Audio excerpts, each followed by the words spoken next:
Have you ever sat in a crowded room, surrounded by laughter, the clinking of expensive crystal, and the suffocating smell of roasted meat and heavy perfume, yet felt like a ghost at your own party? That was my 30th birthday. The banquet hall was decorated in lavish red and gold, a testament to my family's wealth and status. Relatives I hadn't seen in years were patting my back. Uncles were pouring me endless glasses of strong liquor, and aunts were constantly leaning in to ask the same agonizing question. So, when are you going to settle down? You are 30 now, a department director. Don't make your parents wait any longer for a grandson. I sat there and obediently nodded to every single one of them. I smiled perfectly, like a meticulously programmed machine. My jaw ached from holding that fake, polite grin, but I didn't dare let it drop. My mask of the successful, straight, perfect son was glued on so tightly that sometimes, in the dead of night, I truly believed it was my actual skin. Then, my father stood up. He tapped his glass with a spoon, silencing the room. His face was flushed with wine and immense pride. He loudly boasted to our entire extended family about his successful son, how I had just bought a second apartment, how my career was thriving, and how, in his exact booming words, I would definitely bring home a beautiful, well-educated wife by the end of the year to complete the family picture. The room erupted in applause. I raised my glass to him, playing my part flawlessly. But then, through the sea of clapping hands and smiling faces, my eyes accidentally drifted to the far corner of the longest table. He was sitting there, attending as just a good coworker. The man who, just last night, was curled up in my arms, kissing my chest on our narrow bed, tracing the lines of my palms and whispering about our future, was now forcing his head down. He was wearing the simple blue shirt I had ironed for him that morning. He quietly took a sip of bitter wine as he listened to his lover's father urging his son to get married to a woman. He didn't look angry. That was the worst part. He looked entirely defeated. The moment, he secretly looked up at me, with a gaze so resigned, so shattered, yet completely devoid of blame. It felt like someone had smashed a sledgehammer directly into my chest. He even offered me a tiny, broken smile, raising his glass slightly in my direction, playing his part as the supportive colleague. I suddenly realized a disgusting truth about myself. I wasn't just lying to this entire family. With my cowardice, I was personally driving a rusty knife into the heart of the only person in the world who truly loved me, all to buy the fake, hollow title of perfect. When the party finally ended, I watched him help my drunk uncle into a taxi, ever the polite junior staff member. He didn't look at me. He walked to my car in the freezing rain, his shoulders hunched. The car ride back to our apartment was the longest and quietest journey of my entire life. The sound of the heavy rain hitting the windshield felt like the shattering of whatever was left between us. The interior of the car was pitch black, illuminated only by the passing streetlights that cast fleeting shadows across his pale face. He was looking out the window, resting his forehead against the cold glass. I remembered a road trip we took 2 years ago to the coast.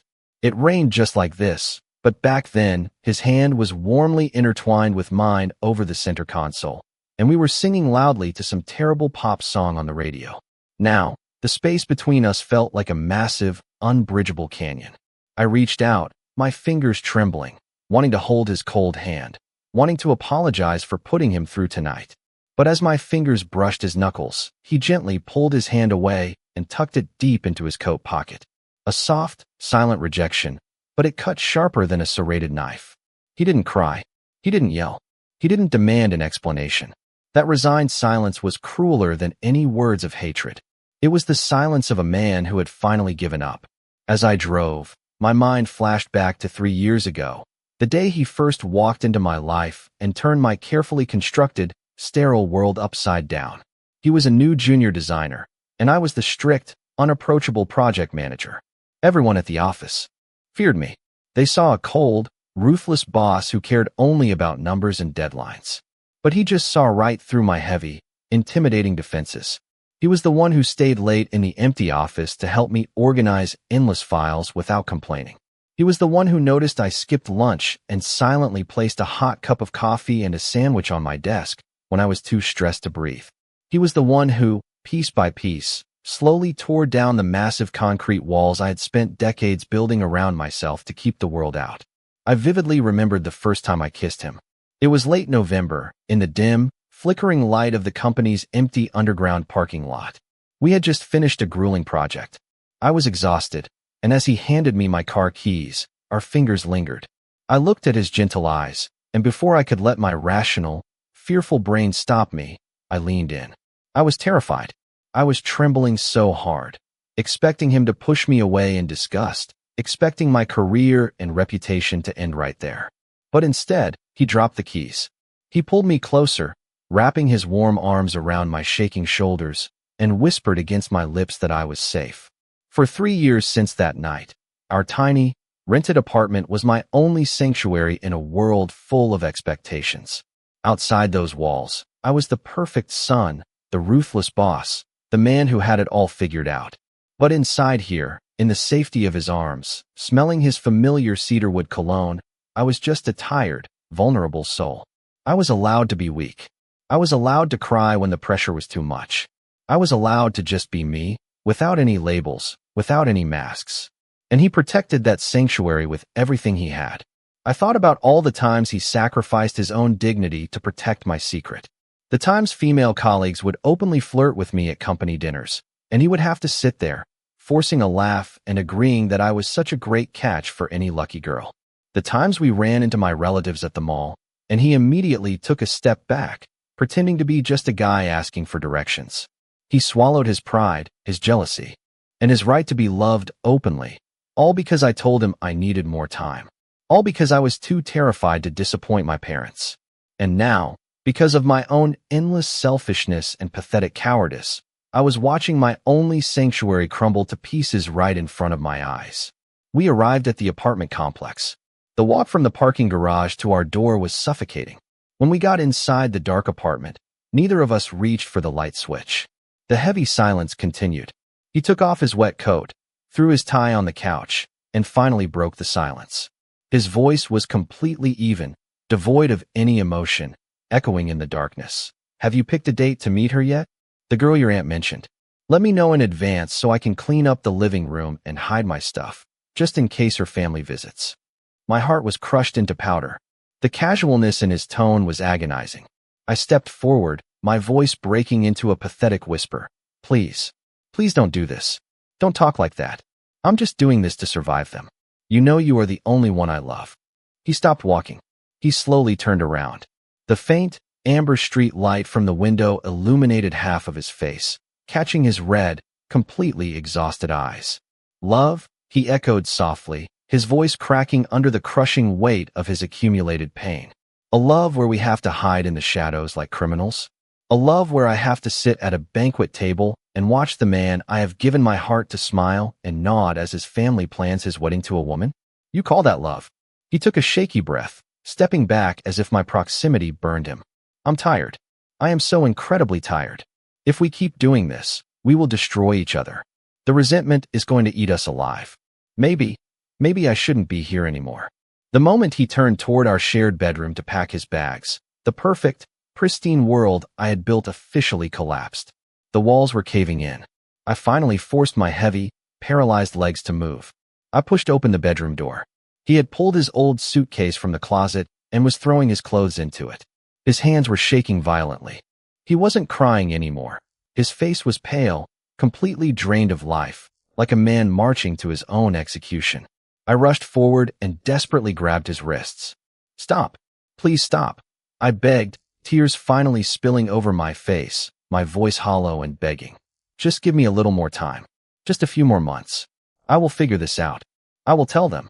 I promise you." He slowly looked up at me, and the utter, hollow exhaustion in his eyes made my stomach twist into painful knots. "Time?" he whispered, a single tear finally escaping and tracing a line down his pale cheek. "How much more time do you need from me? Another year? Another 5 years? Until you stand at the altar with a woman your parents carefully chose for you? Until you have a child to carry on the family name and you ask me to be its godfather? I have given you 3 years of my youth. 3 years of hiding in the shadows, pretending not to know you in public, enduring the whispers, the lies, and the absolute humiliation. I did it because I believed in you. I did it because I thought what we had behind closed doors was strong enough to eventually survive the daylight. But tonight, watching you smile at your father's toast, seeing how easily you wore that mask, I realized something that broke my heart. He gently but firmly pulled his hands out of my desperate grip. It wasn't a violent movement, just a definitive, final one. He zipped up his suitcase with a sharp, terrifying sound. "You are never going to choose me. You don't love me," he said quietly, gripping the handle of the suitcase and walking past me toward the front door.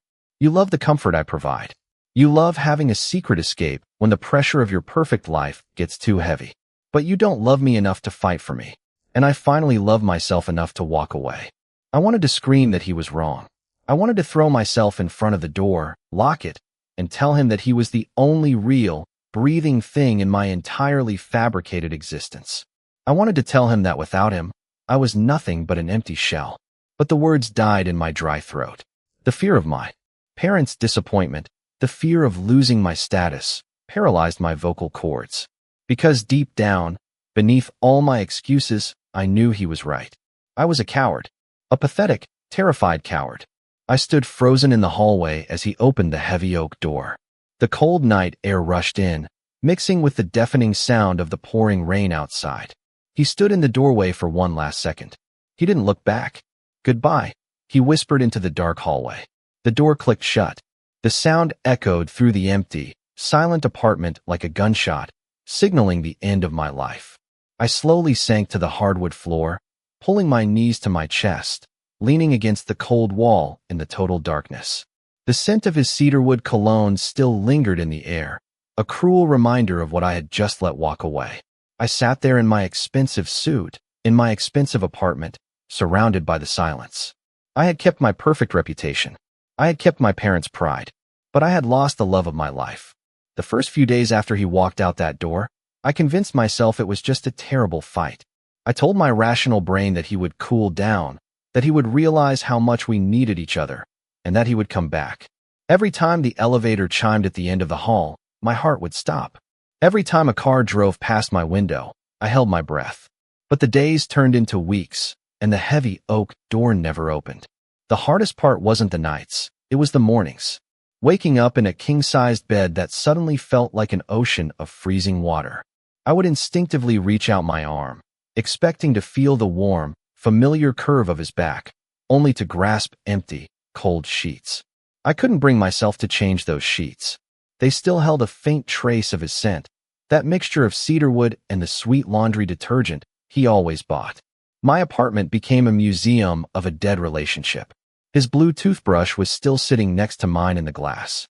His half-read paperback novel was still on the coffee table, a small receipt acting as a bookmark on page 142. A pair of his worn-out house slippers remained perfectly aligned by the balcony door. Every single object was a razor blade, quietly slicing into my sanity. I didn't touch them. I couldn't. Moving them meant admitting he was truly gone. Instead, I started drinking. Not socially, just a quiet, desperate numbing on the living room floor at 2 a.m., staring at the ceiling until my vision blurred enough to finally force me to sleep. A week later, my mother visited my apartment unannounced. She brought expensive tea and a suffocating aura of high expectations. As she sat on the very couch where he and I used to watch movies tangled in a blanket, she looked around the pristine, empty room and smiled. "You've done so well, son," she said, her voice filled with absolute pride. "Your father and I couldn't be happier. You have the status, the wealth. The only thing missing now is a good woman to manage this home and give us a grandson to carry the family name. You know how important our reputation is. We are not a family that tolerates scandals or abnormalities." She said the word abnormalities with such casual, icy precision that I felt the air leave my lungs. I just sat there, gripping my teacup so tightly my knuckles turned white, and nodded. I swallowed my truth, my identity, and my bleeding heart, just to keep that proud smile on her face. My father's perfect plan moved forward with terrifying speed. He arranged a dinner. I found myself sitting in a high-end, ridiculously expensive French restaurant, across from a woman named Clara. She was the daughter of my father's business partner. She was undeniably beautiful, highly educated, elegant, and completely oblivious to the rotting corpse sitting across from her. As the waiter poured an aged Pinot Noir, she talked excitedly about her recent trip to Milan her career in marketing, and her love for independent cinema. I nodded at the right times. I smiled when it was appropriate. But I wasn't there. My mind was violently pulling me back to a rainy Sunday morning 2 years ago. We were sitting on the floor of our tiny first apartment, eating cheap instant noodles straight from the pot, because we were too lazy to wash the bowls. He had a smudge of soup on his cheek, and he was laughing so hard at a terrible joke I made that he couldn't breathe. That was real. That was alive. Looking at Clara, I felt a wave of nausea. It wasn't her fault. She was wonderful. But sitting across from her, playing the role of the charming, eligible bachelor, I felt like the most disgusting fraud on the planet. I excused myself, walked into the luxury restroom, locked the stall, and had a full-blown panic attack. I sank to the cold marble floor, gripping my hair, gasping for air as the walls closed in. I wanted to pull out my phone and call him. But what could I say? I love you, but I'm currently on a date to find a wife to please my parents. The cowardice paralyzed me. I washed my face, adjusted my mask, and walked back out to smile at a stranger. At the office, I avoided his department like a plague. I took the stairs just to eliminate the risk of running into him in the elevator. But one rainy Tuesday afternoon, I walked into the company cafeteria to grab a black coffee. And then I saw him. He was sitting at a corner table. He looked a little thinner, the dark circles under his eyes prominent. But what shattered me was that he was laughing. He was laughing softly at a joke made by Mark, a guy from the accounting department who had always harbored an obvious crush on him. Mark was leaning in close, handing him a napkin, looking at him the way I used to. Seeing another man make him smile ignited a vicious, suffocating fire in my chest. My hands gripped the paper coffee cup so hard the hot liquid spilled over my fingers, burning my skin, but I didn't care. I wanted to march over there, grab him by the wrist, and scream to the entire cafeteria that he was mine. But my feet remained glued to the floor. The heavy, invisible chains of my pristine reputation held me hostage. At that exact moment, he happened to look up. Our eyes locked across the crowded room. I expected anger. I expected hatred. But there was nothing. Just a cold, polite, terrifying emptiness. He gave me a brief, professional nod. The exact kind of nod you give to a distant colleague or a stranger, and then slowly turned his attention back to Mark.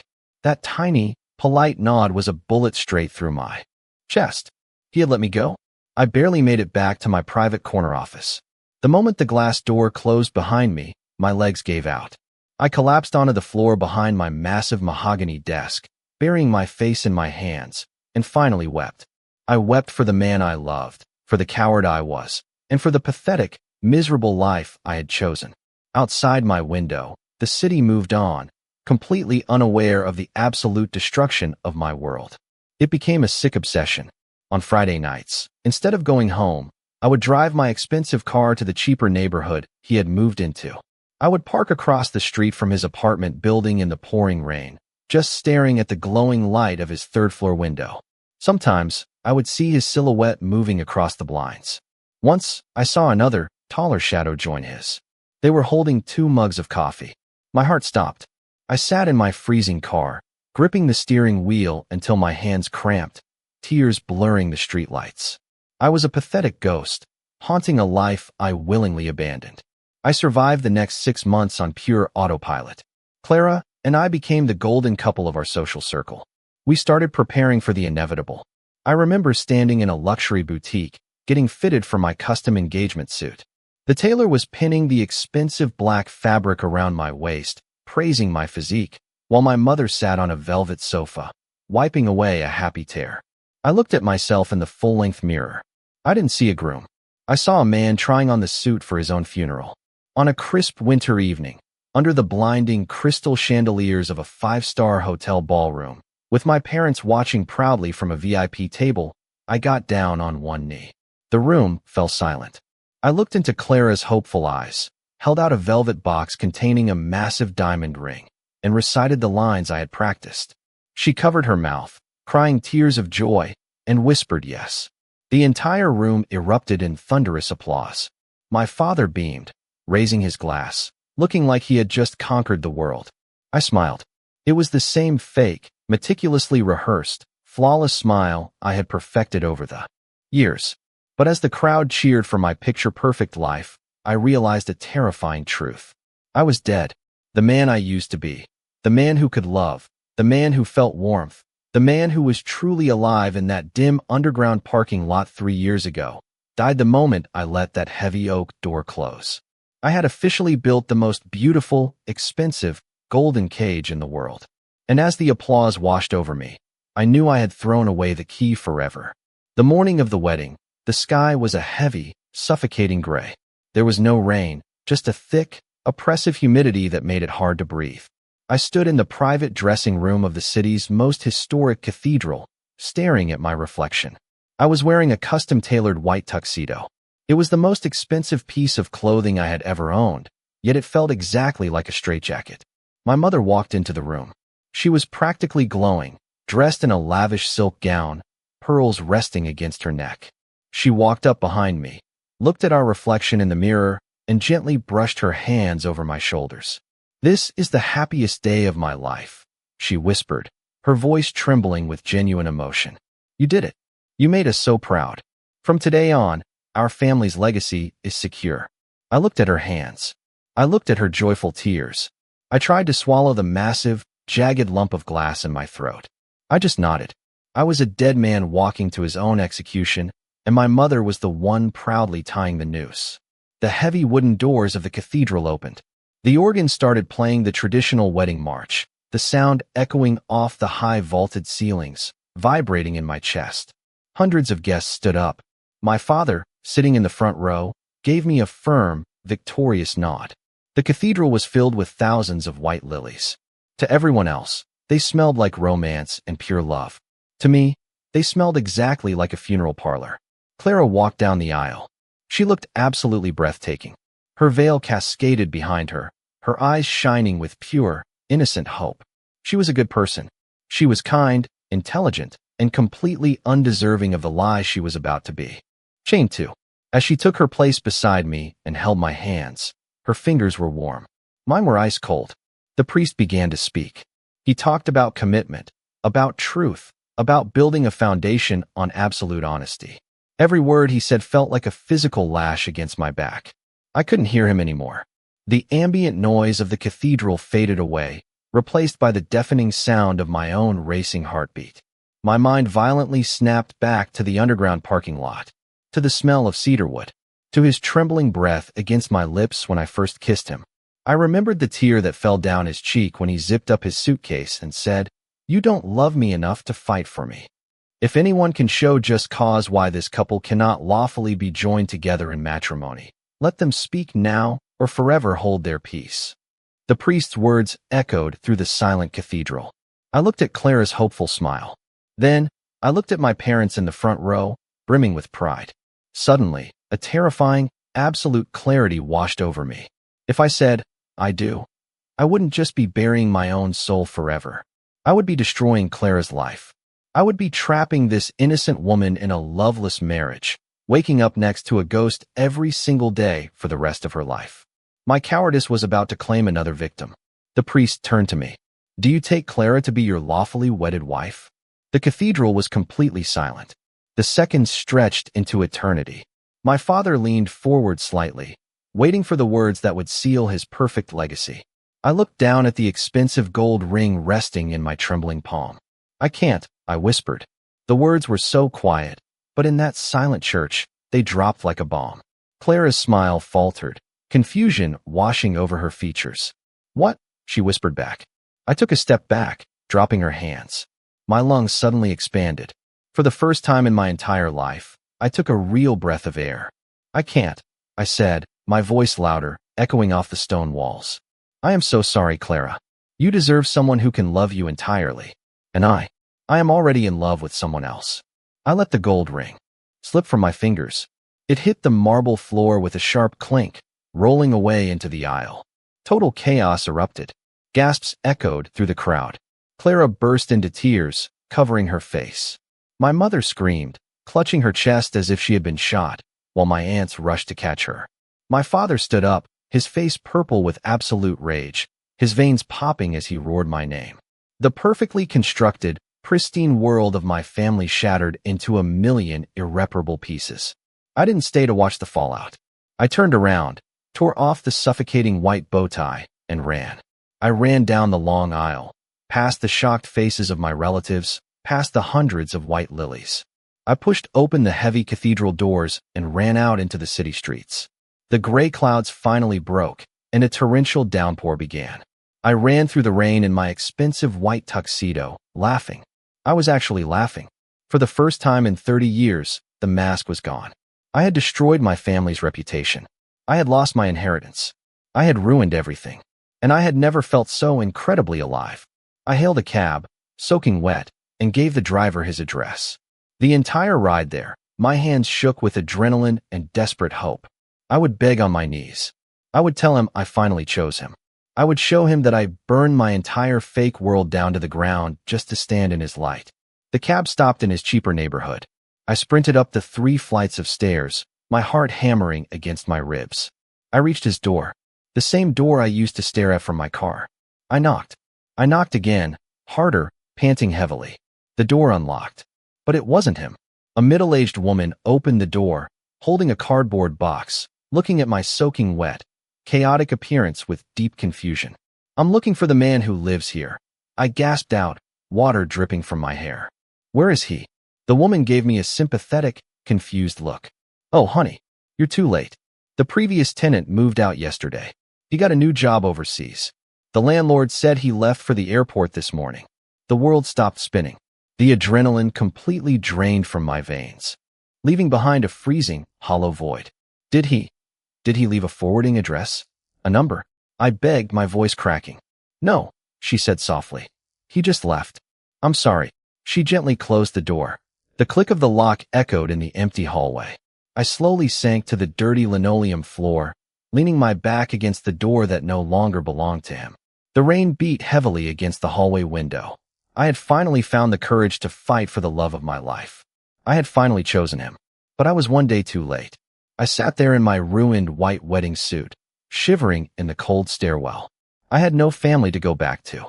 I had no flawless reputation. I had absolutely nothing left. I closed my eyes, letting the tears fall freely, mourning the beautiful life we could have had. But as the cold wind howled outside, I realized something else. I was alone. I was completely broken. But I was no longer a liar. The perfect sun was dead. And for the very first time, I was free.